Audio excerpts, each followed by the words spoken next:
Olá, bem-vindos a mais um episódio do 193 BombaCast, o podcast da Fundação de Apoio ao Corpo de Bombeiros. Aqui você ouve sobre os bastidores do Corpo de Bombeiros, ouve muitas histórias como essa que ouviremos hoje. Vamos falar sobre a agroindústria, vamos falar sobre resgate na agroindústria. Já ouviu falar disso? Nós vamos falar com um especialista nisso. Mas antes de começar o nosso bate-papo, quero lembrar você, inscreva-se no nosso canal 193 BombaCast lá na plataforma do YouTube. Nosso canal chama Fundabom. Você colocar Fundabom Brasil, Fundabom/Brasil, você colocar simplesmente 193 BombaCast, você vai chegar no nosso canal lá.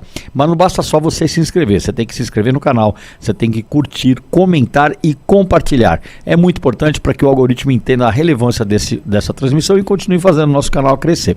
Quero lembrar você também que esse programa aqui está sendo gravado, isso mesmo. Nós vamos apresentar esse episódio lá no mês de outubro, eu vou estar de férias, mas ao vivo a gente vai fazer uma surpresinha. Eu vou mandar algumas notícias aí, meio, da nossa área, umas notícias bacanas lá de onde eu vou estar, que é surpresa por enquanto. Então, você vai estar vendo, não vai ter chat, evidentemente, mas você pode comentar lá no YouTube esse programa, deixe seu comentário, deixe suas sugestões, porque a gente responde tudo depois e a nossa equipe de comunicação também vai responder.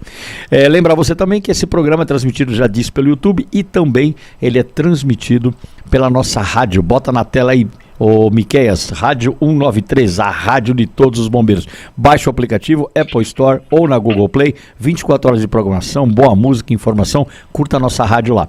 Lembrar também que esse programa está lá, todos os programas no Spotify. Se acessa o Spotify, tem todos os programas do 193 BombaCast. Lembrar você também de acessar a nossa página, bota aí na tela aí, ô Miqueias, a nossa página www.fundabom.com.br. Lá você vai se informar sobre todos os nossos cursos, pós-graduação, especializações, uma série de informações, não perca nada. Lembrar você também, já vamos estar no mês de outubro, 11ª Festa dos Veteranos. Tem QR Code, tem imagem aí, bota a imagem aí do Encontro de Veteranos. 11º Encontro de Veteranos lá na Escola Superior de Bombeiros. Os ingressos já estão à venda, você pode acessar o nosso site ou você pode vir pessoalmente aqui na Fundabom, Anita Garibaldi 25, sobe lá no primeiro andar, fala com a Shirley, adquire seu ingresso. Quero ver todos os veteranos nessa festa maravilhosa que a gente faz todos os anos. Lembrar você também, mais uma vez, que não basta se inscrever no canal, curta, comente e compartilhe. E sem mais delongas, então, vamos conversar com o nosso entrevistado muito especial, o nosso querido o nome dele escreve difícil, vai colocar aí na tela, mas eu fiz uma colinha para falar o nome dele aqui, tá? É o Alessandro Szydlowski. É isso aí, acertei, Alessandro? Perfeitamente a dicção. Szydlowski, é polonês? O que é a origem desse nome, Alessandro? Origem russa. Origem russa. Muito bem. Exatamente. Bacana. Então o nosso Alessandro, que é mais fácil falar do que Szydlowski, ele é da Auski Consultoria, é um cara especializado, ele é bombeiro civil, ele é especializado nessa questão de resgate na agroindústria, Vamos falar sobre acidentes, silos, Normalmente são lugares afastados, distantes, tem todo um desafio. Eu quero inicialmente então, Alessandro, agradecer aí a oportunidade de você estar com a gente, você ter aceito o nosso convite. Seja bem-vindo ao 193 BombaCast. Muito obrigado, eu que agradeço o convite, Coronel Valdir Pavão, pelo convite. É muito importante essa abertura que vocês estão ofertando para nós nesse momento, para que a gente consiga passar um pouco da nossa vivência para os profissionais, não só militares, mas também os profissionais civis que hoje atuam dentro da agroindústria. Mas é isso aí, importantíssimo, A gente aqui em São Paulo, você está no Paraná, que eu estou sabendo, Você é do Paranaense. Paranaense, é isso aí. Aqui em São Paulo a gente fez uma arquitetura toda importante aí, que a gente considera como uma grande vitória, de criar o Código Estadual de Emergência, onde a gente coloca aí no guarda-chuva, não só os bombeiros militares, como os bombeiros públicos civis, como os bombeiros civis, como apoio, enfim. É importantíssimo e é claro, nós estamos falando aí também dos acidentes que acontecem dentro da indústria, dos acidentes que acontecem dentro dos locais de aglomeração, de pessoas, enfim, onde a presença do bombeiro civil é muito importante, como a primeira retaguarda até que o serviço público chega, quando chega, porque a gente vai falar, que eu sei, tem regiões aí muito distantes, muito longe, de até chegar algum socorro tem que ser feito alguma coisa, e aí entra o seu trabalho, que é fundamental. Mas antes de chegar nisso, eu já estou aqui dando spoiler do que você vai falar, Mas vamos falar um pouco de você, como é que foi sua trajetória para chegar nessa especialidade? Você tem um livro escrito também, sobre resgate agroindustrial. Fala um pouquinho sobre você, Alessandro.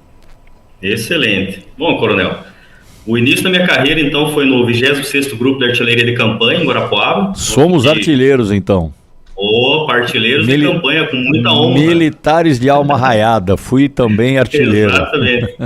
Primeira bateria de campanha. Que bom. Bom, servimos no Exército, então a gente começou a ter esse amor, essa paixão pela parte militar, né? Acabei saindo do Exército, entrando então na parte hospitalar, na cidade de Guarapuava, onde eu residia na época. E como eu trabalhava em farmácia hospitalar no período noturno, às vezes eu descia para o pronto atendimento para observar como que era o atendimento aos pacientes que chegavam nesse pronto atendimento. Foi aí que a paixão nasceu. Porque quando eu vi um colaborador, um trabalhador ou uma pessoa civil chegando para ser atendida pelos profissionais, eu admirava o trabalho deles. Eu queria entender, mas espera aí, se eles estão chegando dessa forma aqui, como que é o atendimento antecedente à ocorrência? É aí que eu ficava com mais paixão sobre aquilo ali. Porque às vezes você via que o atendimento era muito bem executado no pré-hospitalar e algumas situações do atendimento não era muito bem aplicado no pré-hospitalar. O que, pelo próprio relato dos profissionais, mostrava que o atendimento não foi muito bem executado e que estava causando um malefício para aquele paciente. Nesse intermédio, eu acabei me inscrevendo para fazer o curso de Técnica de Segurança do Trabalho, também na cidade de Guarapuava. Nesse momento, eu ainda trabalhava dentro do hospital, então surgiu a possibilidade de eu entrar como técnica de segurança dentro do ambiente hospitalar, onde eu me especializei dentro da NR32, que fala sobre serviços hospitalares.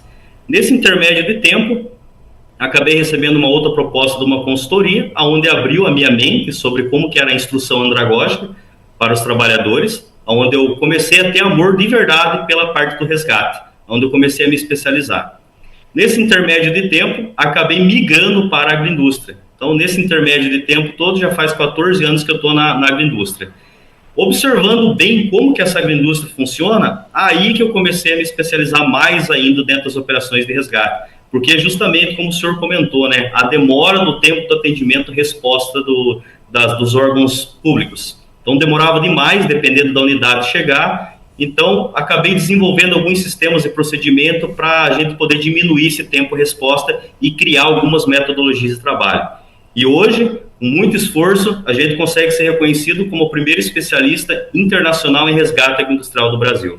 E hoje eu estou aqui honradamente falando com o senhor. Delongas, vamos aos nossos convidados, estamos a honra de receber aqui, vamos por ordem de antiguidade, tá, Sendinho? Primeiramente o nosso Coronel Loureiro, lá do Distrito Federal, engenheiro civil, cuidou da área técnica há muito tempo, hoje também milita na área de perícia de incêndio, é professor universitário, sabe muito da área técnica de bombeiro, está aqui para bater um papo com a gente.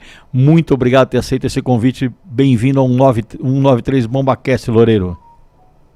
Boa noite, Pavão, boa noite, Sendinho. Agradecer ao convite e a oportunidade de estar aqui presente. Isso aí, vamos trocar uma ideia, assunto interessantíssimo. Saudar aqui o nosso prata da casa, que é o nosso Major Sendinho, inclusive, como eu já disse, professor do curso de perícia de incêndio aqui da Fundabom. O Sendinho tá chique, viu, gente? O Sendinho agora tá morando nos Estados Unidos. Tá outro nível. Tá fazendo perícia de incêndio até nos Estados Unidos agora, nós vamos falar sobre isso. Sendinho, parabéns, muito obrigado por ter aceito o nosso convite. Seja bem-vindo mais uma vez a 193 BombaCast. Obrigado, Coronel. É um prazer mais uma vez estar aqui presente, né? À distância, mais presente aí ao vivo. É um prazer estar aqui dividindo a tela com o senhor, com o Coronel Loureiro, que a gente já conhece aí de um tempinho e já tivemos a oportunidade de trocar muitas ideias aí sobre perícia e sobre outros assuntos de bombeiro. É um prazer muito grande. Muito bom, tô falando com duas feras aqui e o assunto é perícia porque é aquela coisa, né, gente? Quando a gente desenha normas, a gente tem procedimentos, a gente tem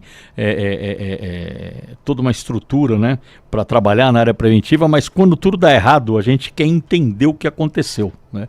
Para quê? Para que realmente não se repita. E aí nós estamos começando a falar sobre perícia de incêndio. No seu caso, Loureiro, você está há quanto tempo nessa brincadeira de perícia aí no Bombeiro, você hoje na reserva, mas quanto tempo você trabalhou aí no Bombeiro do Distrito Federal? Eu concluí o curso de perícia de incêndio em 1996, né? A gente tem um curso no Corpo de Bombeiros Militar do DF e a partir de então, desde a conclusão do curso, eu passei a trabalhar com a parte de perícia de incêndio, como serviço, né? Então, além do expediente administrativo, eu tirava serviço como perito de incêndio. Então, de lá para cá, Aí já se vão aí 29 anos, né? É um pouquinho de tempo, né? O Cendi também foi para essa área aí técnica há muitos anos, que eu sei, mas especificamente perícia, tá desde quando, o Cendi? Bom, a gente fez algumas perícias enquanto estava na ativa, né? Entre elas a perícia do Alemão, aí, a mando do Comando do Bombeiro na época. Então, junto com outros oficiais, nós fomos lá e fizemos a perícia do maior incêndio do Brasil, né? Da história contemporânea do Brasil. Depois que fui para a reserva, eu vim aqui para os Estados Unidos e fiz um curso no Corpo de Bombeiros de Alexandria, na Louisiana. E a partir daí foi uma perícia atrás da outra, né? O mercado no Brasil tem poucos peritos, peritos privados, né? Que fazem perícia para empresas, justamente para descobrir o que aconteceu e melhorar os seus processos. Então, depois disso, a gente desenvolveu muitas perícias, perícias muito grandes, infelizmente com óbitos e tudo mais. E quando eu encontrei o Coronel Loureiro, eu me identifiquei muito com ele, né? Porque é um assunto muito raro, difícil de ter alguém para a gente ter uma interlocução aí técnica à altura. E quando encontrei com o Coronel Loureiro, cada vez que a gente se fala aí é mais de 1 hora no telefone. Hoje foram 59 minutos, Coronel. Acredito, eu Então, acredito. então a gente está aí, né, juntos aí, estudando vários casos aí, isso tem enriquecido bastante. Mas estamos aí, né, há muitos anos estudando o assunto e agora efetivamente, pelo menos há 7 anos, depois que fui para a reserva, fazendo perícia praticamente toda semana temos perícia. Pois é. E a gente vê que realmente isso está crescendo, né? Porque a palavra perícia, a princípio, pode assustar um pouco, né? Porque o pessoal fala, perícia, não, é coisa criminal, que pode ser também, evidentemente. É a perícia oficial, com o poder de polícia, enfim. Mas hoje a gente vê um mercado, né, que quer entender o que aconteceu. Então, quando a gente fala perícia hoje, ele tem esse outro lado, que eu acho que é onde vocês estão atuando, que cresce cada vez mais, que é justamente a pesquisa de incêndio, buscando o que aconteceu, para que a gente possa tomar medidas mitigatórias. Tá certo o que eu estou falando, Loureiro? É isso mesmo que está acontecendo? É exatamente isso. O foco, né, da investigação de incêndio, que nós denominamos também de perícia, é o entendimento do ocorrido. Não apenas a causa, mas toda a dinâmica do processo do incêndio, do evento, né, que seja incêndio ou explosão, e com o objetivo principal de evitar que aquilo ocorra novamente, ou seja, com foco na prevenção. É difícil falar de prevenção se a gente não tiver essa atividade de investigação de incêndio, porque senão vai ficar baseado na experiência pessoal, né? E nem sempre numa pesquisa mais aprofundada sobre aquele evento, né? Então, a soma de dados, né, de dados estatísticos, né, das investigações realizadas é que vão culminar, isso no Corpo de Bombeiros, é que vão culminar numa política de ações de prevenção.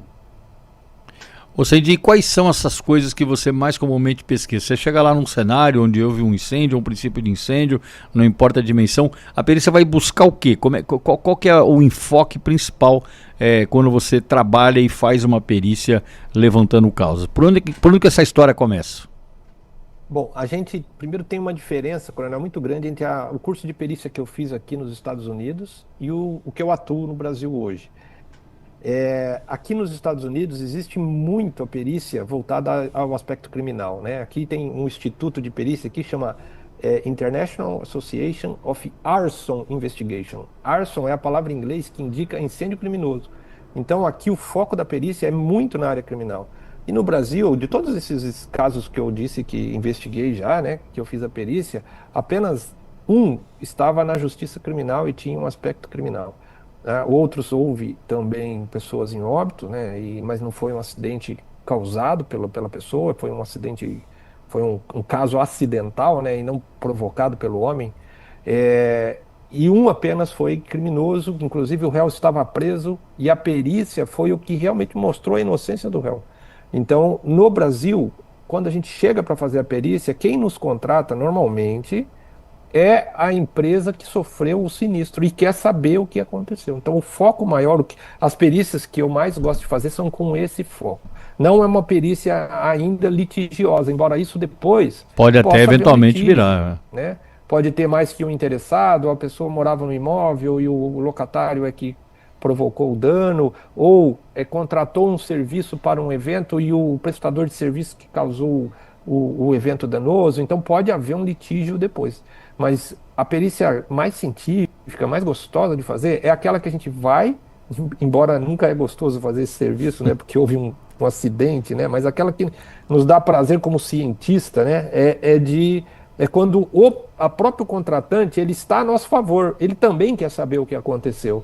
Então aí nós estamos falando a mesma língua e fica muito mais proveitoso, porque quando você está num litígio, um defende uma coisa, o outro pode cobrir uma prova e fica uma disputa ali de interesses.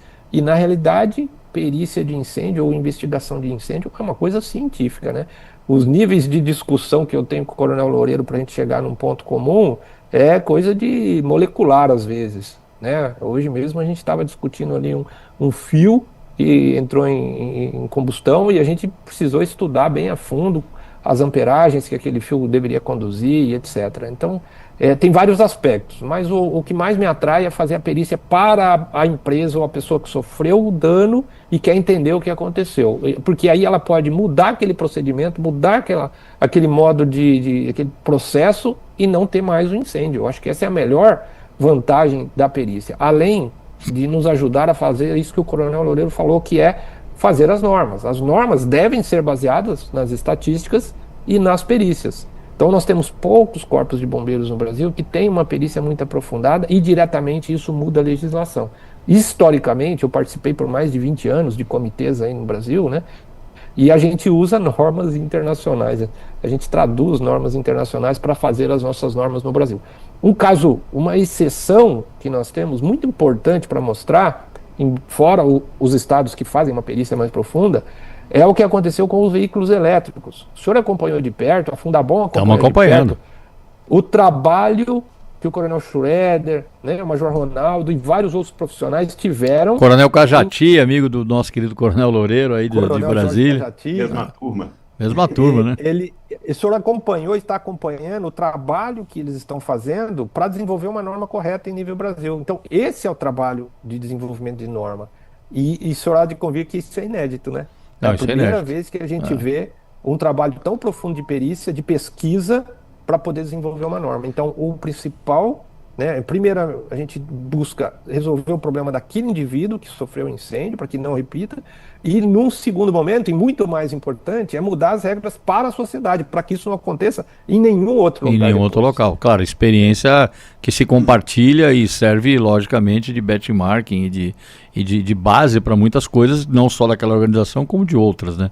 Você também, Loureiro, eu sei um pouco do seu histórico, você trabalhou também em construção de normas, você vinha representar o Distrito Federal aqui em São Paulo, no CB24, durante muito tempo, e Brasília sempre teve, pelo menos desde que eu me lembro, sempre teve o curso de perícia de incêndio e sempre foi muito atuante. Eu diria que Brasília é um dos corpos de bombeiros que atua fortemente na área de pesquisa, na área de perícia e como divulgadora desse conhecimento. Está correto o que eu estou dizendo, Loureiro? Tá sim, o Corpo de Bombeiros Militar do DF, né, ele sempre teve essa vocação, né, para a área de pesquisa e ensino e formação, né, de bombeiros. Durante muito tempo, boa parte dos bombeiros formados no país, principalmente Centro-Oeste, Norte e Nordeste, faziam academia lá no Corpo de Bombeiros do DF. Isso foi fortalecido, né, com a entrada do quadro complementar, né, com a criação do quadro complementar de oficiais especialistas. Né, eu ingressei como engenheiro civil, né, falo até que é um paradoxo, né, eu sou engenheiro civil militar, né, então o George Cajati, né, ele é físico, o Cajati. O nome de guerra dele aqui é George, né, mas todo mundo aí chama de Cajati, né, então ele é físico, né, e basicamente ele focou essa parte da pesquisa da ciência do fogo, que era algo muito novo no Brasil, né. A gente teve uma grande contribuição também, um grande fomento a isso, com um convênio que a gente fez com a JICA, né, que é a Agência de Cooperação Japonesa. Isso na década de 80. E os japoneses, eles começaram com essa parte da investigação do incêndio, e daí surgiu o primeiro curso de perícia de incêndio aqui do Bombeiro do DF. Isso foi em que período... década, ô Loureiro, você sabe dizer? Como? Em que década aconteceu isso? Década de 80. De 80. Na década de 80. Né? E aí veio o primeiro curso de perícia de incêndio e junto a ele veio uma situação que depois se tornou mais comum, né? Se tornou uma atividade rotineira de alguns corpos de bombeiros, mas que começou aqui, que foi o bombeiro fazendo investigação de incêndio, né? Aí eu queria aproveitar esse momento e com a fala do Sendim a respeito do né? E destacar que a gente tem, numa situação de investigação de incêndio, vários atores e muitas vezes com interesses distintos e todos interesses legítimos, né? Por exemplo, no mesmo incêndio, se a vítima, a gente tem a Polícia Civil fazendo a investigação e de acordo com o tipo com a jurisdição, isso pode ser também a Polícia Federal. A gente pode ter o Ministério Público, a gente tem o Corpo de Bombeiros Militar fazendo a investigação, né? Então, os primeiros apuram responsabilidade, o Corpo de Bombeiros tem como foco entender, com foco na prevenção, entender o que ocorreu com foco na prevenção. A gente tem as seguradoras que atuam também, que aí tem o foco do entendimento com foco na indenização, e a gente tem também a própria empresa. Então, assim, são vários atores envolvidos na investigação. Eu queria falar um pouquinho do bombeiro, Cerqueira, né? Porque, poxa, você tem aí uma história, você já comentava comigo antes de começar, que você foi bastante ligado à área de busca e salvamento e depois, posteriormente, à área de resgate, catástrofe. Fala um pouquinho aí da sua trajetória e um pouquinho lá do Bombeiro do Espírito Santo. Acho que é importante para a gente conhecer um pouco, né? Eu cheguei aspirante em 93 e aspirante PM. A época o Corpo de Bombeiros não era emancipado ainda. Nossa emancipação se deu em 97. E aí a gente trabalhei um tempo na PM, que foi muito bom ter trabalhado na PM. Tenho diversos amigos na PM. Trabalhei na Polícia Ambiental, trabalhei na Rádio Patrulha do 1º Batalhão, numa área mais hostil de Vitória à época. Então aprendi muito, né, com os mais antigos, né, oficiais de praças, inclusive. E a gente conseguiu. E aí foi. A gente, como. Aqui no Bombeiro de São Paulo tem um CBO. Não é isso? Eu tentei, inclusive, fazer o CBO. Eu não consegui vir, porque os mais antigos vieram. E a gente vai fazendo alguns cursos. Fiz o curso de mergulho, curso de altura. Consegui me candidatei a um curso no Japão, pela JICA lá, aquele curso de resgate, primeiros socorros, que vamos dizer assim, é o curso mais buscado pelos bombeiros lá nos Estados Unidos. Passei 5 meses lá e a gente conseguiu formar uma base boa a nível de bombeiro. Em 97 a gente emancipou, eu já vinha trabalhando na busca e salvamento, assim continuei. E eu tenho uma história de comando de batalhão, né, de interior, de centro, então assim, sempre estive ligado a essa área operacional. Sempre foi um oficial de linha de frente, operacional. E essa época, eu me lembro bem que era muito separado, né, a questão da busca e salvamento e da... Como era aqui também. Como era aqui, né? Agora a gente tem as equipes híbridas, né? Todo mundo está vocacionado. Antigamente, vai para o incêndio, então vou chamar o ABT. Salvamento, desencarceramento, salvamento à altura, alguma coisa, queda, aí vai o ABS, né? Então, não, agora vai todo mundo junto, que todo mundo é capaz de fazer. Treinar todo mundo fazer tudo. E aí surgiu essa questão do desastre, né? Que vem assolando o mundo, assim, né? É uma pauta global, é um tema que eu gosto de trabalhar muito, que ele exige um nível de especialização assim, bem diferenciado. Porque não é só o operacional, né? Você quer o operacional e a gestão operacional, que é o grande desafio, né? A gestão operacional, e a gente, assim, de desastre tem aquelas 3 fases, que é o pré-desastre, quem trabalha preparação e prevenção é importante, o desastre em si, que é o socorro e ajuda humanitária, o restabelecimento e recuperação. E o nosso Corpo de Bombeiros, como a Defesa Civil faz parte do Corpo de Bombeiros, a gente consegue trabalhar de forma muito integrada. No Espírito Santo, então, a Defesa Civil está dentro do Corpo de Bombeiros? Dentro do Corpo de Bombeiros. É um coronel então, tem um coronel que é o chefe da Defesa Civil. Tem o chefe da Defesa Civil, que é subordinado ao comandante-geral. Comandante-geral. Certo? A gente sabe como no Rio. Como no Rio, né? Como no Rio. A gente sabe que no Brasil, nem todos os estados do Brasil é assim, mas assim, fica aqui também uma reflexão para uma reavaliação nessa questão do posicionamento da Defesa Civil, eu não tenho dúvida que a Defesa Civil, fazendo parte do Corpo de Bombeiros, o coordenador da Defesa Civil acumulando também como comandante-geral, como acontece em Roraima, como acontece com o próprio Coronel Washington lá em Goiás, eu acho que a gente consegue um resultado melhor nesse sentido. Assim, a produção de Defesa Civil no Espírito Santo tem crescido bastante, né? E aí, assim, por efeito de justiça, também tem que fazer aqui, tem que registrar todo o apoio e investimento do governador do estado, que é o governador Renato Casagrande, a sua equipe, obviamente. A gente tem ali muitos investimentos nessa área. A gente tem um dos maiores centros de defesa civil, né? Muito a nível do centro de Santa Catarina, um prédio construído com recursos do Banco Mundial imenso, com muita tecnologia embarcada, com um centro de operações imenso, e a gente tem lá recursos destinados para gestão de risco para os municípios via Fundo Cidades. A gente está com um projeto agora de aquisição de radares, né, banda S, banda X, e por capilarização no estado todo de estações hidrológicas e meteorológicas, entendeu? Assim, é um projeto bem grande, um projeto caro, inclusive, um investimento caro.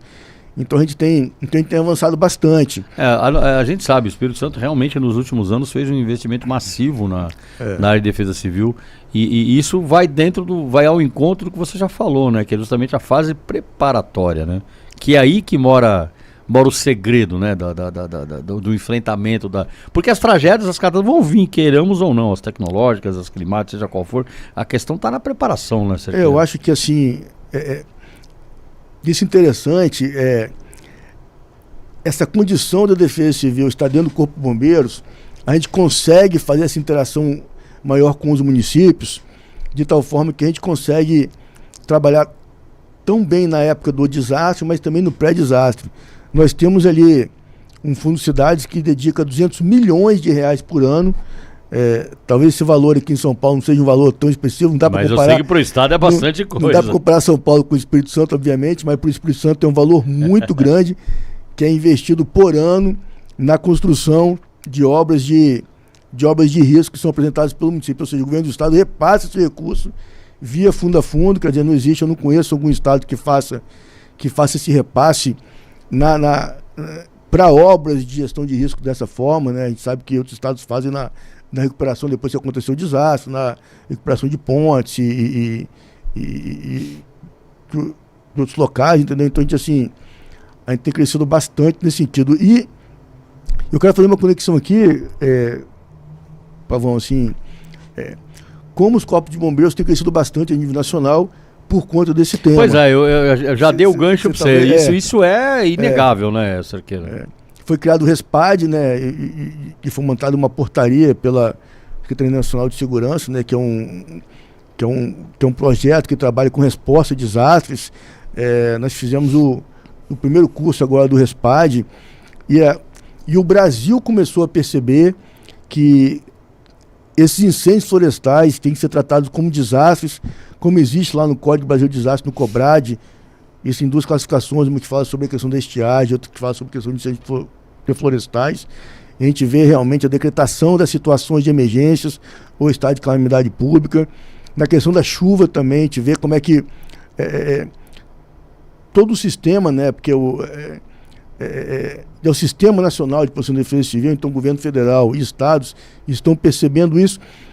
E nessa seara, a gente acaba tendo um protagonismo muito grande do Corpo de Bombeiros, porque realmente na linha de frente, mesmo que em alguns estados a gestão de todo o sistema não seja do Corpo de Bombeiros, porque existem secretarias específicas que cuidam desse tema, mas a parte do socorro e ajuda humanitária, quem vai lá e retira aquela pessoa que está ilhada, quem faz que retira aquela pessoa de um desabamento, quem leva ajuda humanitária, principalmente para os locais de difícil acesso, cesta básica, colchão, é o Corpo de Bombeiros. Então, o Corpo de Bombeiros vem tomando um protagonismo muito grande no Brasil nesse sentido. Eu diria só no Brasil, você queria internacionalmente também, né? Porque a gente pode citar aqui o caso de São Paulo, por exemplo. Nós participamos, né, do terremoto lá da Turquia, né? O nosso...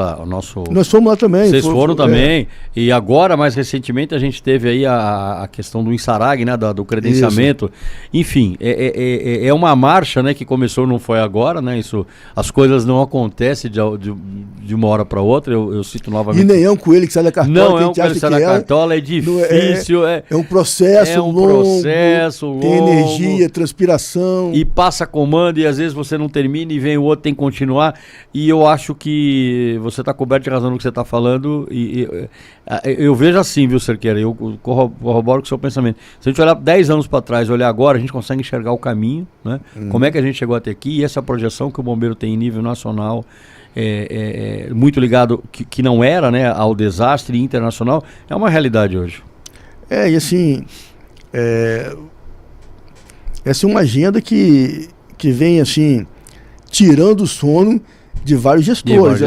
No seu estado especificamente, nos últimos anos, que todo estado sofreu de alguma coisa, às vezes das mesmas coisas, mas quais foram as principais dores que você tiveram lá relacionadas a essas grandes emergências? Nós tivemos uma chuva muito forte em 2013, no final do ano, ali do Natal para o Novo, uma fase, eu lembro disso. E uma fase, e um período muito ruim que as pessoas estão todo mundo entrando de férias, tal, Natal, a gente, o orçamento é recesso de assembleia, de tribunal, então, assim, há um movimento todo, vamos dizer assim, de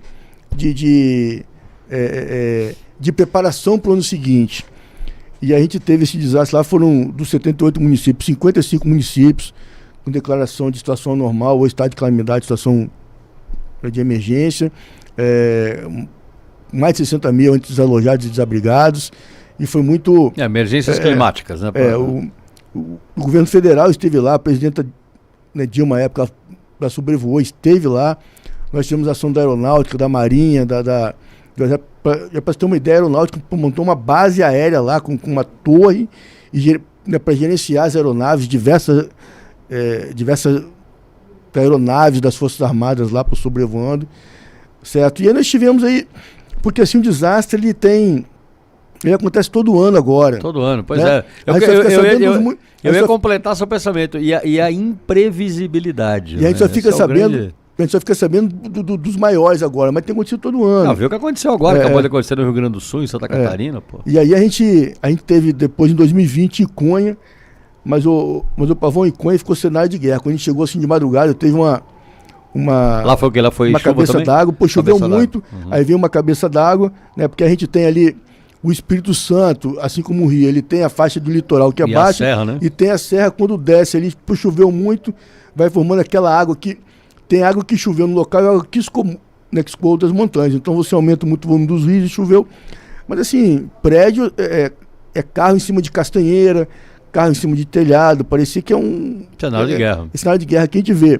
A gente viu um prédio de 3 andares na margem do rio Conha, ele ia abaixo, entendeu? Assim, a gente vendo aquilo, assim, parecendo aqueles filmes que a gente vê lá na guerra no Oriente Médio, na Europa, enfim. E depois, agora no passado, lá no sul, em Mimoso do Sul, uma cidade pequena, nós tivemos 19 óbitos em Mimoso do Sul e 2 em Apiacá, a gente teve lá alcançou também chuva. 10 municípios por muita chuva.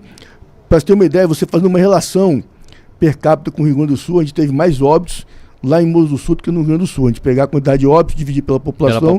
Nós temos mais óbitos, né? Caramba. E assim,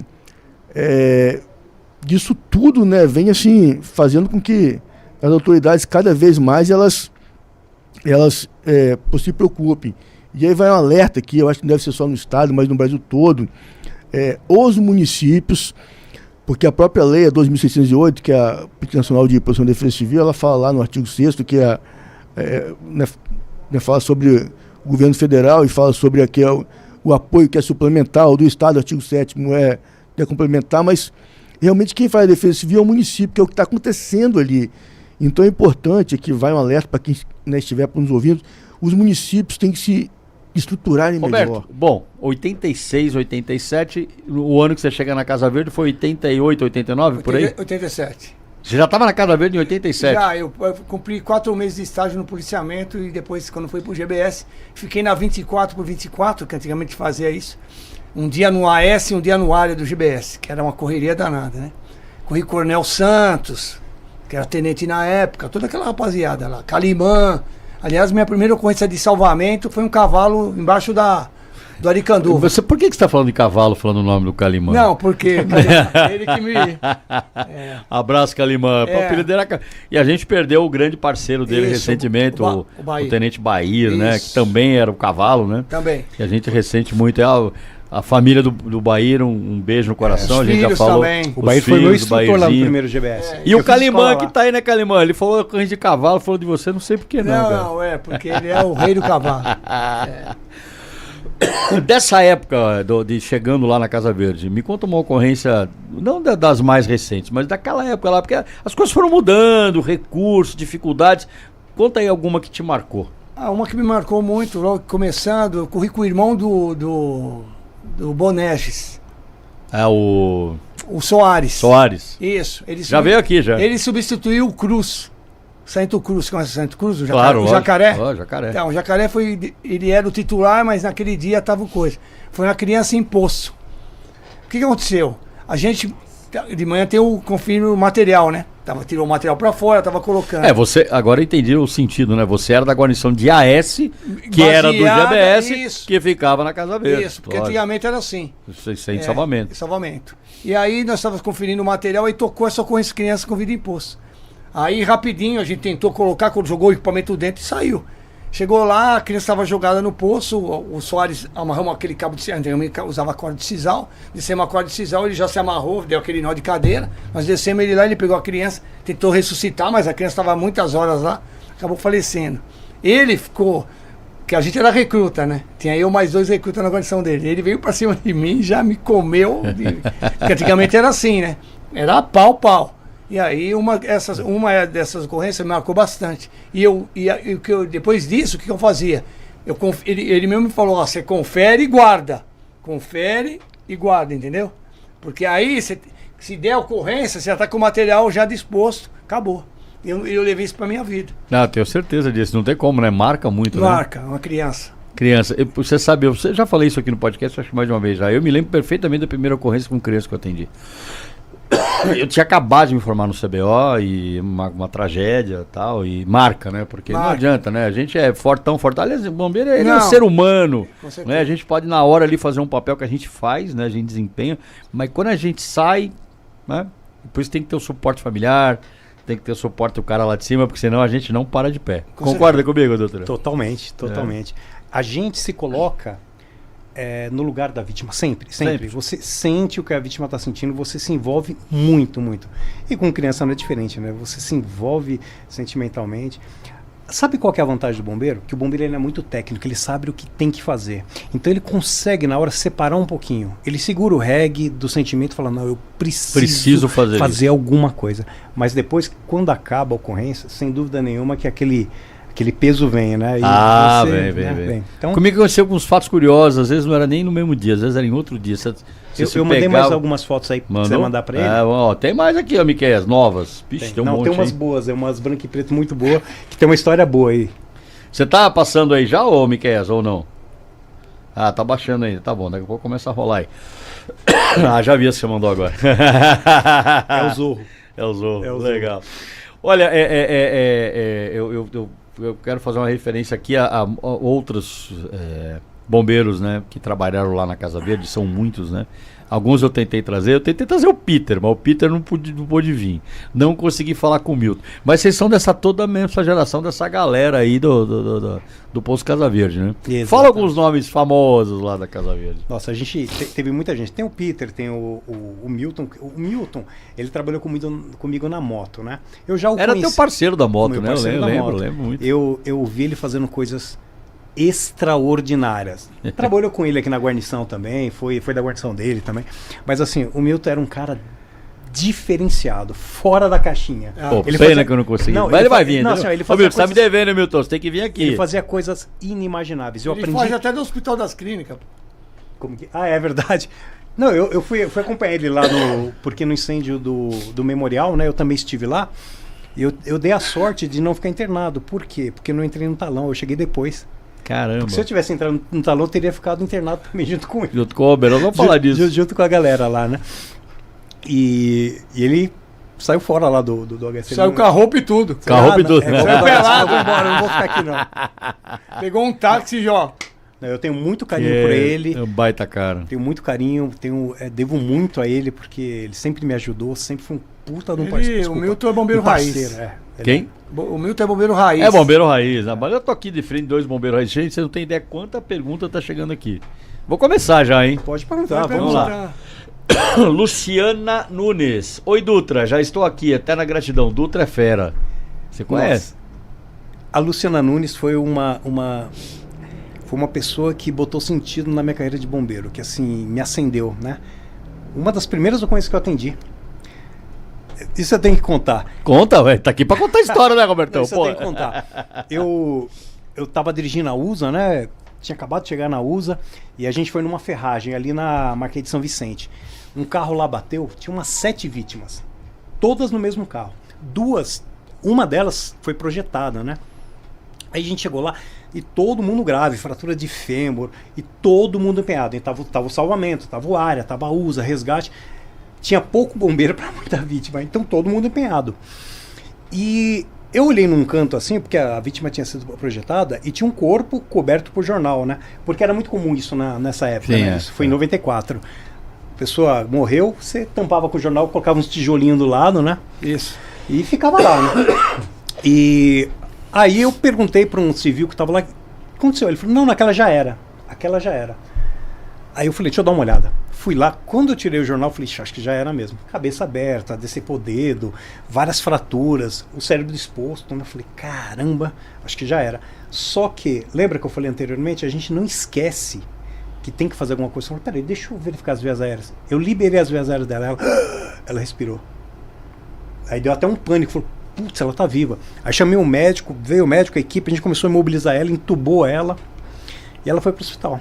E essa é a Luciana Nunes. Caramba. E ela me manda mensagem todo ano. Ela é minha amiga. Manda uma mensagem hoje de manhã pra mim. Baita história. Ô, Luciano, um beijo pra você. Que história fantástica. Tá aqui diante do seu herói, né? O seu herói da vida. E você é o cara que, como ele... Palavras dele, como é que você falou? Que acendeu... Não, assim, ó, ela que botou sentido na minha carreira de bombeiro. Porque assim, ó, você tá ali, você tá salvando vida. Mas quando você percebe que você faz a diferença, você fala... Cara, eu tô aqui pra isso. É isso aí. Eu entendi não existe reconhecimento, não existe dinheiro, não existe nada. Esse é um sentimento que é nosso, né? É fantástico. E ela conhece minha esposa, conhece que minha bacana. família. Porra, baita história. Obrigado por ter dividido isso aí. Tem outra aqui pra você, Betão. Fernando Fox. Betão, carga do Comando 2 Bravo. Pô, você sabe, corri 20 anos, né? No comando de área, né? Praticamente mais, eu corri salvamento, corri de ABE, mas corri... E essa história do área é gozado, né? O área é o área, né? Coronel Rodrigues que me colocou lá, né? Ah, é? O Rodrigão? Devido a muita discussão nos outros ABs. O Betinho Rodrigues. Isso. É xará teu, pô. Mas você sabe que o área hoje, ele substitui o salvamento. Isso. Então, o área entra no lugar de salvamento. Hoje o área faz papel de salvamento. Eu entrei por causa disso. Ele botou o AS como área. E naquele tempo eu especializado... Olha aí, ó. Tá Aquela aí, foto anterior era ele. Era ele? O Silva, ele que fez a pergunta. Ele que fez. Aí. É ele aí, ó. Aí é no incêndio do Memorial. Memorial da América Latina. Pô, reservar um tempo, fala só disso aí. Tem mais aqui, ó. Vamos lá. Tadeu Ferreira Luz. Boa noite, guerreiro. Sempre gratificante rever os amigos. Abraço a todos. Especial para o Dutra. Tadeu Ferreira Luz. É um cara fantástico também. Bombeiro? Ele é bombeiro civil. Ele é um amigo nosso, né? Que bacana. Obrigado pela audiência aí, ô Tadeu. Divulga aí pros bombeiros civis aí o nosso canal. A Luciana mandou outra aqui. Se não fosse a vontade de Deus e o Dutra, hoje eu não estaria aqui. Meu eterno herói. Bacana, Luciana. Show. Guilherme Manuel de Souza. Boa noite, comando. Roberto Dutra e equipe. Grandes lendas do CB. Parabéns. Quem é? Guilherme Manuel Souza. Agora eu não lembro. Eu também não lembro. Ah, vocês têm uma legião de fãs, né? Tá falando. Olha aí, ó. 94. Caramba, Dutra, esse cara é você, meu? 1994, é. Puta vida, tem uma Então- foto. Cara, que bacana, sucesso. Tá magrinho. Magrinho, magrinho, sem cara de barriga. menino. Ô, saudade. Tem mais aqui, ó. Alexander Lima. Grande abraço aos meus irmãos Betão e Dutra, meus ídolos. Sub Alexander, É, tá lá. Ah, o comandando Sub a- Alexander. a Azul da Casa Verde. Conheço Alexander. ele quando ele era cabo em Santana. Ó, Olha essa foto, que É o bacana. Peter. É o Peter. Ele e o Ô, Al- Peter, Peter você tá me Alves. devendo, Ele- Peter. ele e o Você Alves. era É, ele e o Alves, era exatamente. pra ô, Peter, era pra você estar aqui, Peter. Ó, Sabe vamos isso mudar aí, essa né, foto de Najá? novo aqui. É, tô ligado. E na Jade Souza, isso aí? Já. Najá de Souza. O Alexander tem uma história engraçada. Quando eu cheguei em 1999 para fazer o CBS lá na ESB, ele estava chegando para fazer escola de soldado. Olha. E o tempo passou. Hoje ele é comandante da Azul. É isso. show. É, É, é o sub lá. Tem mais aqui, ó. Ezequiel Rabelo. Rabelo, tive o projeto de conhecer e trabalhar com essas feras. Rabelo, lá da Casa Verde. É o Rabelo. Cabelo. Eu acho que é o Rabelo, né? Eu acho que é É Ezequiel o Rabelo. sub-rabelo. Sobre Rabelo. ele mesmo. Rabelo, Gente boa demais. obrigado. Acompanhe nosso canal, inscreva se não tiver inscrito. Obrigado Isso aí é pela uma audiência. fera, hein? Fera, Rabelo, conheço. Puta cara. Aliás, só, né? Aqui tem o Otton Fernandes. Manda um abraço pro Betão. Estamos assistindo aqui, ouvindo as histórias que não repete. Otton e Domitila. É o Fernandes, né? É o Fernandes. Foi também nosso lá. Casa É um Verde. cara bem antigo, né? É mais antigo. Que bacana. Abraço, Otton. Obrigado, Fernandes, né? Fernandes, obrigado pela audiência. Obrigado por estar acompanhando aqui. Tá mandado com o seu recado. Nosso ilustre convidado, o meu querido amigo, Coronel Max Alexander Schroeder. Boa Falei noite. certo? Boa noite, falou certinho. Boa noite, Schroeder. Bem-vindo ao 93 Muito BombaCast. obrigado. É uma honra estar aqui novamente. Uma honra estar com o senhor. Eu sofro ainda para te chamar de você, mas Não, com o pelo amor de senhor. Deus. Somos amigos de longa data. Foi meu chefe, meu capitão lá no Sub-GB, lá no terceiro. Faz tempo, hein? Né? Subcomandante, comandante do bombeiro quando eu estava no DOP. Então, é sempre um prazer estar aqui para a gente prazer poder é nosso, conversar né? e Prazer trocar é nosso. experiências. Aí. Muito legal, né? Você, a última vez que esteve aqui, você ainda não era o comandante do CBM, você era comandante da ESB, né? Isso, E estava esse na ano, ESB. desde quando você assumiu o CBM, meu Schroeder? Eu cheguei em setembro, né? No CBM, a gente teve algumas mudanças no bombeiro, né? O Coronel Melling assumiu o comando do Corpo de Bombeiros, né? O Coronel Costi foi para o subcomando. E aí eu tive essa oportunidade de estar aqui no Comando de Bombeiros Metropolitano, onde eu passei a maior parte da minha carreira aqui como Pois é. tenente, capitão, major.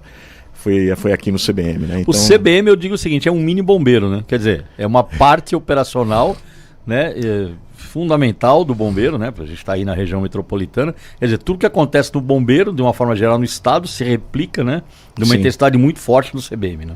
Sim, CBM é a capital, né? A maior metrópole da América Latina e mais 39 municípios, né? Todos também municípios relevantes, importantes, né? Grandes municípios, né? Como Guarulhos, Barueri, Mogi das Cruzes, né? Inúmeros municípios grandes. Aqui não vou citar todos, senão não vou... 39 São cidades da 39 região cidades, metropolitana. né? São 39 prefeitos, né? Toda essa estrutura e uma grande quantidade de ocorrências, né? Em termos de chamados, 47% do que o bombeiro recebe de chamado é aqui no CBM. Cobom de São Paulo. É muita coisa. A gente está no final do ano, evidentemente, a razão de você vir, além da gente falar um pouquinho sobre como foi 2025 e esse enfoque no CBM, você já deve ter alguns números aí que dizem como é que foi 2025. O que chama atenção nesse ano 2025 em termos operacionais? Bom, assim, em termos de quantidade de ocorrências, a gente teve até uma redução com relação a 2024, em termos quantitativos no CBM, né? Então a gente teve uma baixa de em torno de 11%, né? Hoje a gente não acabou o ano, né? A gente está no final aqui estamos meados aqui do mês de dezembro, então a gente não computou até o final, dia 31, mas a gente tem em torno de 145 mil ocorrências atendidas já pelo bombeiro, um pouco menos que... Só na região metropolitana. Metropolitano, né? Aqui tudo que eu estou falando de números é do CBM, do Comando de Bombeiros Metropolitano. Um pouco menos que o ano passado, que foi em torno de 160 e poucos mil.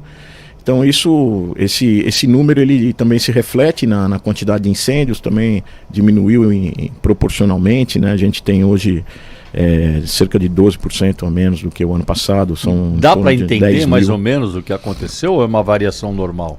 Eu acho que essa variação ela ocorre, mas eu quero acreditar que também esse processo tem a ver com a parte de prevenção nossa do Corpo de Bombeiros. Eu acredito que a gente tem investido bastante na parte da educação pública, né, do bombeiro educador. Anteriormente, o foco do bombeiro no aspecto de prevenção ele estava exclusivamente destinado ao Serviço de Segurança contra Incêndio, né, que é um local onde eu passei uma boa parte da minha carreira. Foram 15 anos na divisão de atividades técnicas, né? Então a gente está falando aqui do Vadimeco.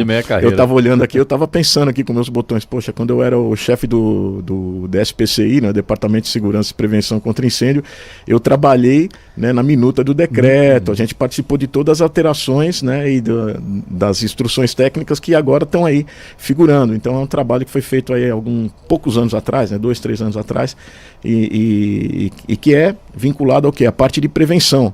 Mas a prevenção que é feita no bombeiro, a gente faz uma parte pelo Serviço de Segurança contra Incêndio, com as emissões de licenças, que a gente acredita, né? Eu tive um companheiro que trabalhou comigo, um tal de Frank Tinossi, conhece? Abraço, nosso ex-presidente da Fundabom. Um grande amigo aí, um oficial aí extremamente dedicado aí, que me ensinou muita coisa também, Coronel Frank Tinossi, um abração.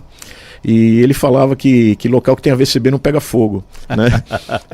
É um pouco de exagero, né? Claro. Mas eu acho que a gente faz bastante prevenção quando a gente fala da parte de regularização, de licenças, hoje em dia da fiscalização que é feita, né? A fiscalização ela vem num crescente, né? Então ela iniciou em 2019. Eu tenho para mim uma percepção, evidentemente, não tem análise numérica nisso, mas a fiscalização ela pode ser um fator contribuinte dessa sim, queda, né? Eu acredito que essa queda de números de ocorrências tem a ver sim com isso, né? E também, em paralelo, como eu disse, a gente sempre no bombeiro pensava muito em prevenção, né? Era exclusivamente falar de segurança contra incêndio, de AVCB, né, da parte de vistoria, que é extremamente importante, mas que não tem todas as edificações debaixo do seu guarda-chuva, né? A gente abrange uma parcela das edificações, né?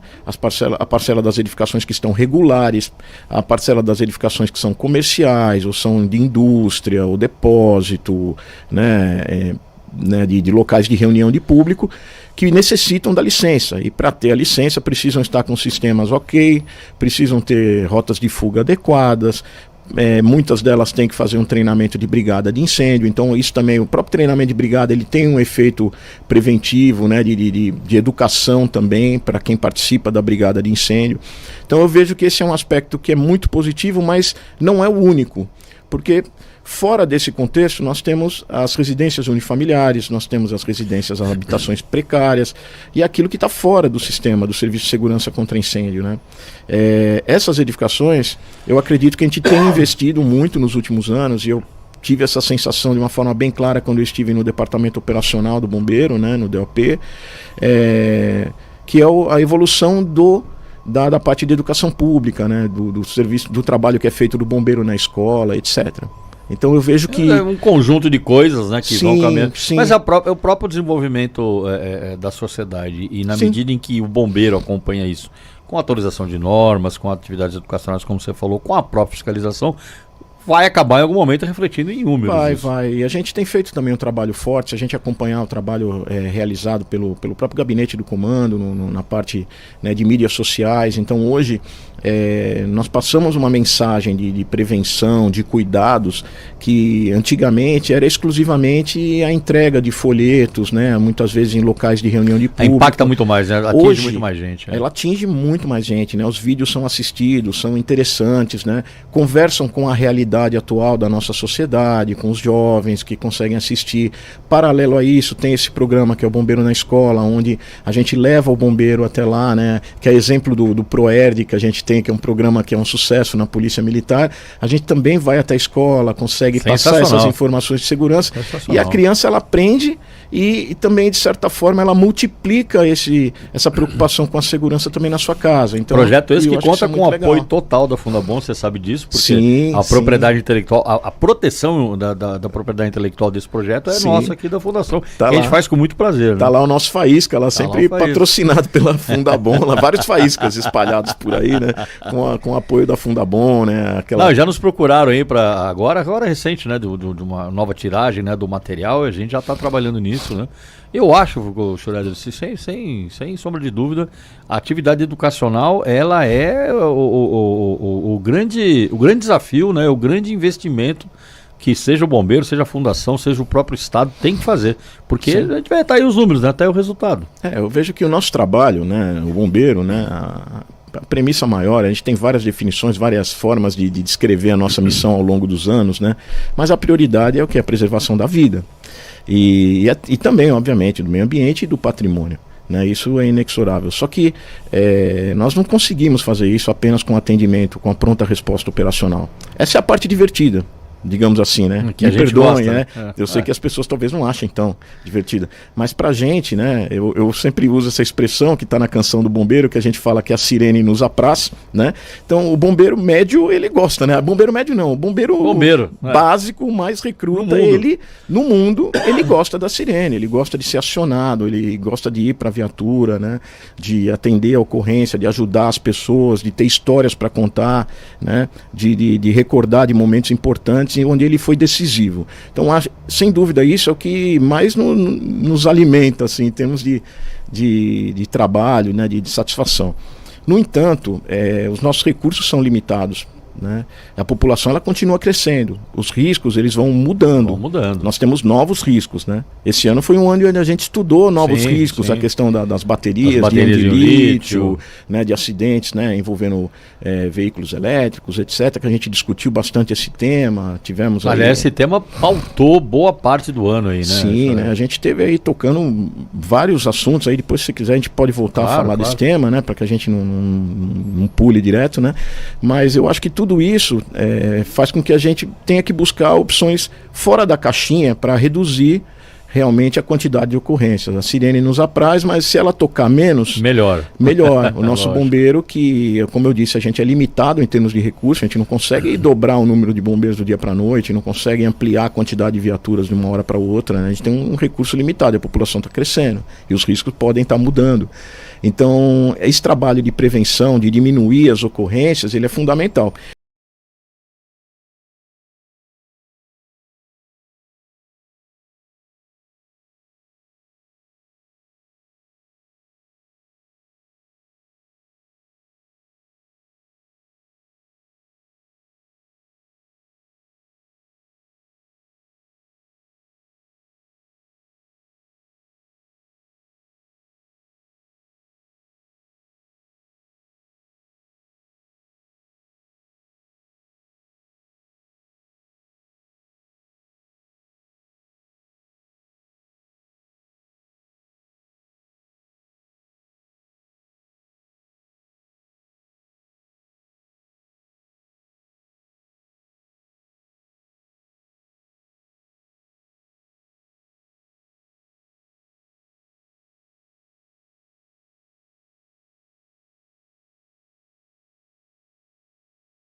que vale a pena até a gente relembrar, né, a questão das causas elétricas, que são a grande maioria das causadoras dos incêndios, né? A luzinha chinesa da árvore de Natal. Cuidado com essa luzinha da árvore de Natal, né? Tenha atenção com relação a isso, não sobrecarregue as tomadas, né? Não precisa ligar todos os enfeites de Natal na mesma tomada. Enfeites de Natal.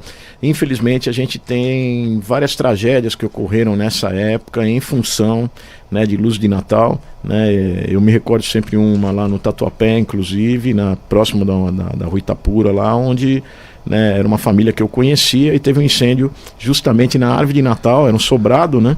E a fumaça tomou conta, né? E infelizmente uma das moradoras, que era jovem, até não conseguiu descer e inalou fumaça e infelizmente faleceu, né? Então são coisas que acontecem ao longo dos anos, mas que acabam se repetindo por conta da insistência, às vezes, das pessoas em quererem ligar um monte de luzinha. Da falta de cuidado, falta de higiene. Não, isso não vai acontecer, né? E tá aí, né? Acontece, né? Então aí depois que acontece uma tragédia dessa, tudo que tinha ali foi perdido praticamente, né?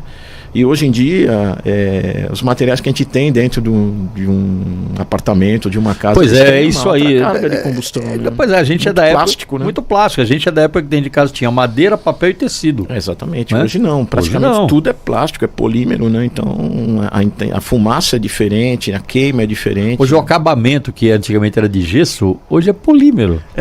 Pega fogo no banheiro, por exemplo. Gera aquela fumaça preta, né? Liberando carbono. Então é bem complicado. Desafio, realmente. Né? É um desafio. A gente tem que se adaptar, né? Pois é.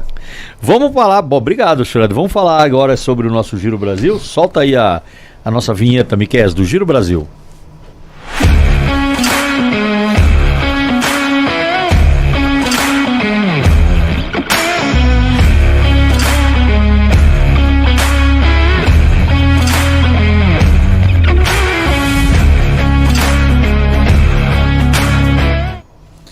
E nosso Giro do Brasil vai lá para Bahia, porque é um tema recorrente, nós estamos chegando no verão, férias escolares, né? E as pessoas indo para as praias e tal, então vai mais uma vez um alerta, é uma campanha do Bombeiro da Bahia, que eu achei muito bacana, nós vamos mostrar aí. Solta aí, Miquel.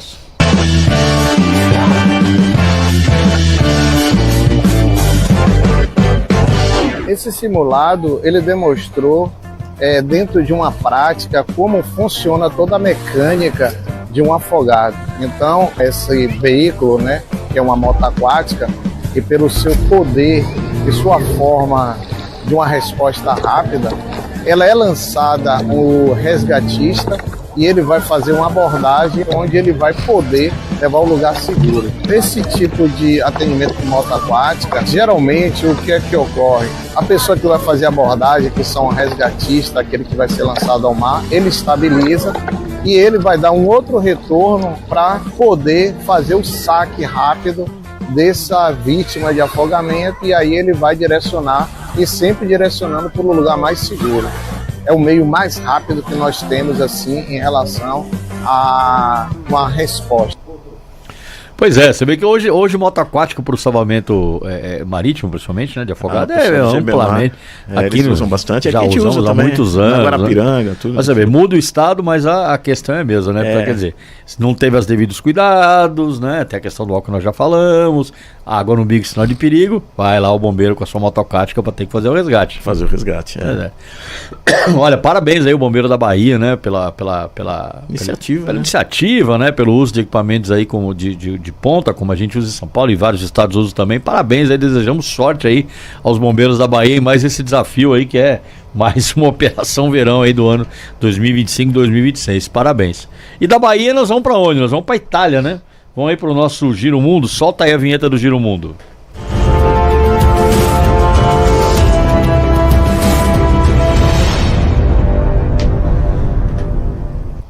Nós selecionamos essa aí, uma imagem muito bacana lá do Vigili del Fuoco, os bombeiros, os bombeiros italianos, né? Que tem uma característica são muito parecidos conosco, né? Sim, são militares, né?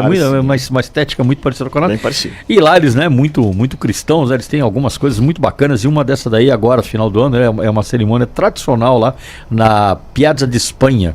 Né, colocação de uma em Roma, né, colocação de uma coroa de flores lá na imagem da Virgem. Solta aí as imagens, muito bacana.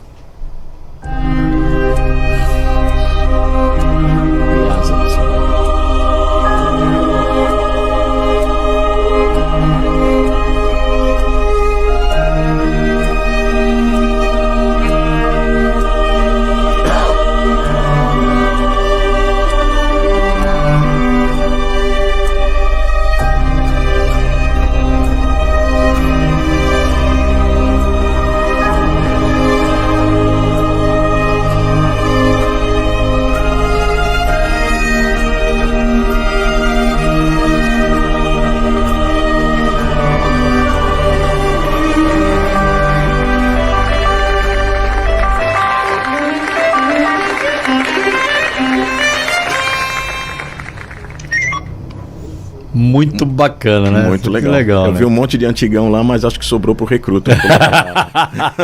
Quem subiu na escada foi o recruta, pode ter certeza. Pô, genial. Um abraço para os nossos bombeiros e os Vigili del Foco, não é? Que eles participam muito de cerimônias populares, religiosas, né? Em toda a Itália, né? Essa é mais uma tradicional. A gente mostrou já esse ano ainda lá, acho que foi na Páscoa, quando eles fazem uma chuva de pétalas dentro da Catedral de São Pedro, um negócio muito bacana também. Sim, né? Eles têm uma estrutura boa, parecem bem assim com a gente, em termos, né, de estrutura. Eu visitei lá o centro de comando deles. É um bombeiro muito interessante aí. Ele não é militar, mas ele é militarizado, né? A origem dele lá atrás era militar. Sim, era militar. Bem legal. Muito bom. A gente tem também um quadro aqui que a gente colocou há algum tempo, que é o Fala Bombeiro, né? Fala Bombeiro. Fala Bombeiro. A gente vai soltar um antigão aí, vai Quem dar um vai recado falar dele. hoje? Eu já avisei ele já. Ah, é? Já avisei. Solta aí o nosso Fala Bombeiro. Bombeiro. Opa, meu nome é Terceiro Sargento Meres, fui do primeiro GBS. Um dos fatos marcantes da minha carreira foi a tragédia de Alagoas e Santa Catarina, onde pude dar apoio, junto com a Força Tarefa, aos moradores daquelas cidades. Foi muito impactante ver as cidades devastadas. Estou aqui na 11ª festa do ESB, onde todos os veteranos estão aqui reunidos.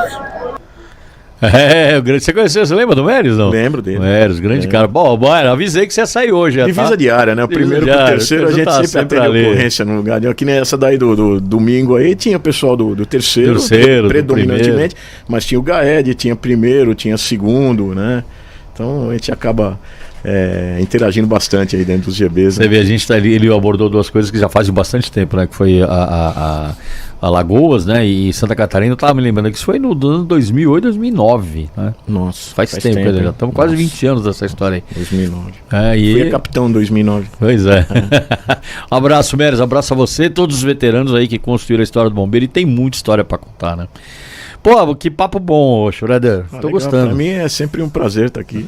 Sempre legal de conversar. Final de ano, a gente tá aí fazendo esse balanço. Você comentou bastante coisa, o que aconteceu no CBM, as perspectivas, né, os investimentos. E estamos entrando em 2026, né? Sim. Qual você diria que é o desafio aí do CBM no ano 2026? Os desafios, né? Eu acho que os desafios é a gente dar continuidade, né, na aquisição de recursos. Nós conseguimos vencer a dificuldade que a gente tem com relação a efetivo, né, colocar mais viaturas para operarem, reduzir o nosso tempo-resposta. São desafios que não são novos, né, mas que eles não podem ser esquecidos nunca, né? A gente tem que estar sempre buscando aprimorar, enfrentar as dificuldades e tentar focar realmente no objetivo, que é prestar o melhor serviço possível para a sociedade, salvar o máximo de vidas que a gente puder, apoiar ao máximo a nossa tropa para que ela tenha condição de fazer efetivamente o melhor trabalho possível, né? Então eu acho que essas são metas importantes que a gente tem, né, de dar continuidade ao nosso serviço no âmbito do CBM, de crescer, de expandir, né? Sempre com a visão de fazer o melhor serviço para a sociedade. Acho que esse é o mais importante. Pois não é fácil, né? Não é porque, como eu disse, os recursos eles são limitados, né? Então a gente quer expandir em termos de estar presente em todos os municípios, mas nós temos limitações com relação a efetivo. Então depende da gente ter a quantidade de bombeiros que a gente precisaria para poder efetivamente estar lá. Então a gente usa os programas que nós temos, né, como o BECOM, né, Bombeiro Comunitário, que faz, né, todo um trabalho ali nas cidades menores, onde efetivamente ele consegue ser esse polo agregador do Corpo de Bombeiros, linkado com a prefeitura e ser realmente, né, esse elemento de integração, né?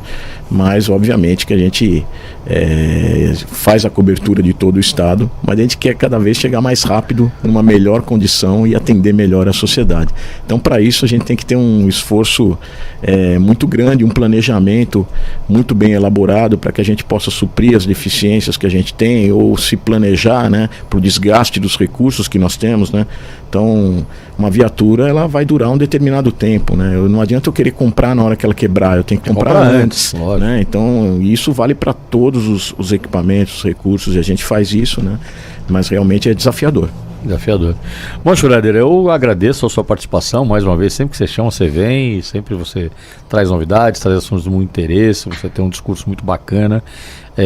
Obrigado, né? Venha sempre. É o último programa do ano, né? Pô, que legal. Ao vivo, você tá... Tive essa honra aí de fechar o ano aqui no BombaCast. E eu peço para você aí agora se dirigir aos seus bombeiros metropolitanos e dar sua mensagem aí de final de ano. O microfone é seu. Bom, então, primeiramente, né, eu quero agradecer o apoio do comando, o apoio do comando da Polícia Militar, do Coronel Coutinho, né, do subcomandante, Coronel Eric, né, do nosso comandante do Corpo de Bombeiros, né, o Coronel Melli, né, por me dar essa oportunidade de estar aqui no Comando de Bombeiros Metropolitano, pelo apoio que dá ao tudo bem que, né, ele veio daqui, né, ele saiu do CBM e foi para lá, então é natural que ele tenha aí conhece muito do CBM, né, então não consigo enrolar ele com nada, porque ele já sabe todos os processos, como que funcionam, mas ele entende as dificuldades, né, e sempre nos apoia muito. O Coronel Costa, nosso subcomandante, né, um forte abraço, um grande companheiro aí, a todos os demais, né, coronéis do Corpo de Bombeiros, né, fica aí nosso abraço aí pro Diógenes, pro Bog, pro Teodoro, que me sucedeu lá na escola, tá fazendo um excelente trabalho, né, e esse momento aqui realmente a gente está fechando um ano de grande trabalho, né, de esforço de todos no Corpo de Bombeiros, um ano que eu entendo onde a gente tem se mantido vitorioso, né, no sentido de reduzir o número de ocorrências, de atender com maestria. Foram inúmeras ocorrências complexas, desde queda de aeronave até incêndios em galpões, incêndio em comunidades, né, e sempre o nosso bombeiro se destacando pelo trabalho, pelo empenho, pela superação.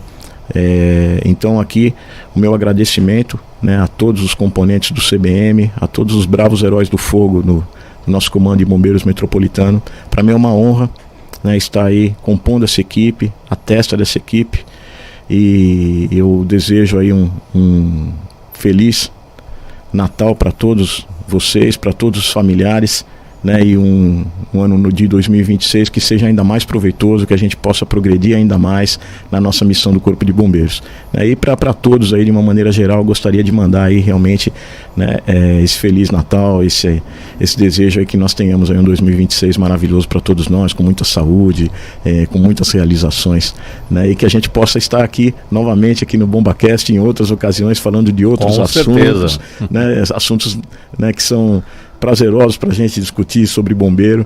Realmente é uma honra, é um prazer para mim estar aqui. Então, muito obrigado pelo convite novamente. Pô, eu que agradeço, Fred. Obrigado mesmo. Tenho certeza que vocês vão ter um ano exitoso no CBM e tudo que você está aí desejando se concretizará. Tenho certeza disso. Muito obrigado. Isso aí, pessoal. Esse foi mais um episódio do nosso 193 BombaCast. Obrigado por você ter acompanhado a gente até agora. Antes de me despedir finalmente, quero lembrar: inscreva-se no nosso canal lá na plataforma do YouTube. Tá aqui, ó, Vadmecum. Ainda tem unidades, ó, tá pesado, hein? E eu vou aproveitar esse momento para pegar esse Vadmecum e entregar aqui pro nosso querido comandante Schroeder.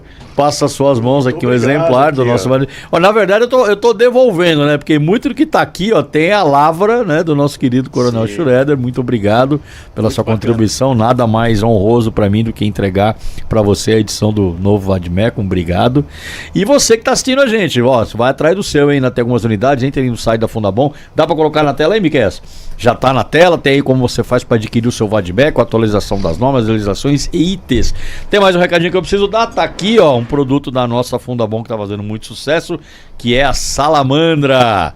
Salamandra, cachaça do bombeiro. Isso aqui é desenvolvido, os fundos disso são revertidos aqui para a Fundabom, uma garrafa linda. Isso aqui é cachaça tipo exportação. Você que compra, use com moderação agora no final do ano, use de forma recreativa e não dirija, tá? Isso aqui é para diversão. Vai de Uber. Ou de táxi, né? Como ia a nossa querida Angélica. Né? É verdade. Não tô ouvindo. Ó, só falando do Vadmecum ainda, pra mim, pra você que é jovem há mais tempo, né? A gente gosta muito de ter aí realmente, né, o papel, né? De poder abrir, consultar, anotar algumas coisas. Não adianta, digital para essas coisas não resolve. É legal, tal, mas esse daqui vai ficar na minha mesa e eu vou consultar muitas vezes. Obrigado, que bom. Muito show. obrigado. Ó, estão me dizendo aqui também, ó, se você tem interesse aqui na nossa cachaça, que é espetacular, Salamandra, quem foi no Encontro de Veteranos provou e viu, pode entrar no contato @Fundabom. contato@fundabom.org.br, você se informa lá como é que faz para adquirir a sua salamandra.